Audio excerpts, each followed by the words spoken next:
जय हिंद, नमस्कार। सेना में भर्ती का सपना संजोए युवाओं की तैयारियां इन दिनों जोरों पर हैं। एक तरफ युवा रिटर्न एग्जाम की तैयारियों में जुटे हैं, तो वहीं फिजिकल की तैयारी में भी युवा इन दिनों मैदान में जमकर पसीना बहा रहे हैं। इन युवाओं की तैयारियों को देखकर लगता है कि मानो सभी यह ठान बैठे हैं कि इस बार तो वर्दी हर हाल में पानी है। वहीं दूसरी ओर एक बड़ी खबर इन युवाओं के लिए यह भी है कि अगर कोई युवा अग्निवीर भर्ती में चयनित होने के बाद अगर वो 4 साल के बाद परमानेंट वाली कैटेगरी में शामिल नहीं भी हो पाता है, तो उसके लिए पैरामिलिट्री फोर्स में भर्ती होने के कई मौके मिलने वाले हैं। क्योंकि बीएसएफ के बाद अब सीआरपीएफ में भी पूर्व अग्निवीरों को कुल वैकेंसी का 10% आरक्षण, शारीरिक दक्षता में छूट और पहले बैच के अग्निवीरों को 5 साल उम्र में भी छूट देने का ऐलान किया जा चुका है।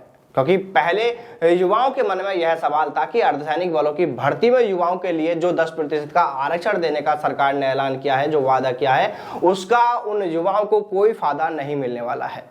क्योंकि 4 साल सेना में सेवा करने के बाद तो वो अग्निवीर जो थे वो युवा ओवर एज हो जाएंगे, यह सवाल युवाओं के मन में था। लेकिन सरकार ने यहां पर यह क्लियर कर दिया है कि अग्निवीर के पहले बैच के युवाओं को अर्धसैनिक बलों की भर्ती में पूरे 5 साल की छूट मिलेगी और फिर इसके बाद सभी बैच के पूर्व अग्निवीरों को 3 साल लगातार उम्र में छूट मिलती रहेगी। इसलिए भी युवा इस बार अच्छी तैयारी करना चाहेंगे कि कैसे भी हो पर अग्निवीर में उनका सिलेक्शन हो जाए, क्योंकि इसके बाद पहला मौका तो उनके पास में यही है कि वो अग्निवीर की सेवा के दौरान ही इन 4 साल में वो बहुत अच्छा परफॉर्मेंस करें, अपना बहुत अच्छा वहां पर सेना के साथ में वर्क करें और वो उन 25% में शामिल हों जो अग्निवीर से सेना में परमानेंट होंगे।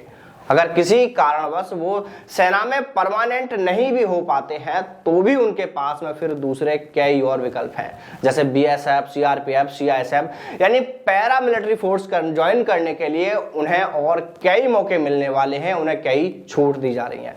क्योंकि बीते दिनों सरकार ने बीएसएफ में छूट दिए जाने को लेकर पत्र जारी किया है, वहीं अब सीआरपीएफ की भर्ती में भी अग्निवीरों को छूट दिए जाने को लेकर पत्र जारी किया जा चुका है।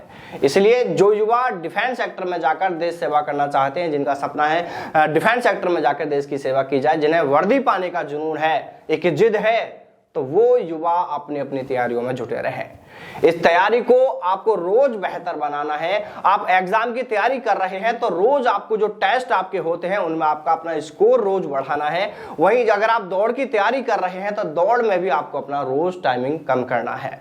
अगर अभी आपकी चेस्ट कम है तो और मेहनत कीजिए, उसे पूरा कीजिए। बीम लगाने में अगर आपको दिक्कत है तो उसकी तैयारी कीजिए। यानी किसी भी लेवल पर आपको कमजोर बिल्कुल नहीं रहना है। हर तरह से आपको अपने आप को पूरी तरह भर्ती के लिए तैयार करना है।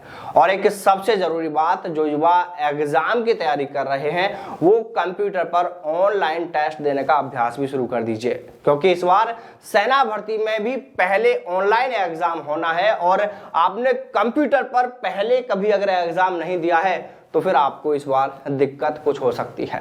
आपने भले ही एग्जाम की तैयारी कितनी ही अच्छी क्यों ना की हो, अगर कंप्यूटर पर टेस्ट देने का अभ्यास नहीं किया तो आपको परेशानी हो सकती है। इसलिए मैं तमाम युवाओं से कहना चाहूंगा कि जो भी इस बार सेना भर्ती की तैयारी कर रहे हैं, जो रिटर्न एग्जाम की तैयारी कर रहे हैं, वो तमाम युवा कंप्यूटर पर टेस्ट देने का अभ्यास अभी से शुरू कर दीजिए, ताकि आपको एग्जाम के दौरान किसी तरह की कोई समस्या न आए। तो चलिए साथियों, फिर मिलते हैं सेना व सेना भर्ती से जुड़ी तमाम बड़ी खबरों के साथ। तब तक सावधान रहें, दलालों से दूर रहें, अपना और अपनों का ख्याल रखिएगा। जय हिंद, जय भारत, वंदे मातरम।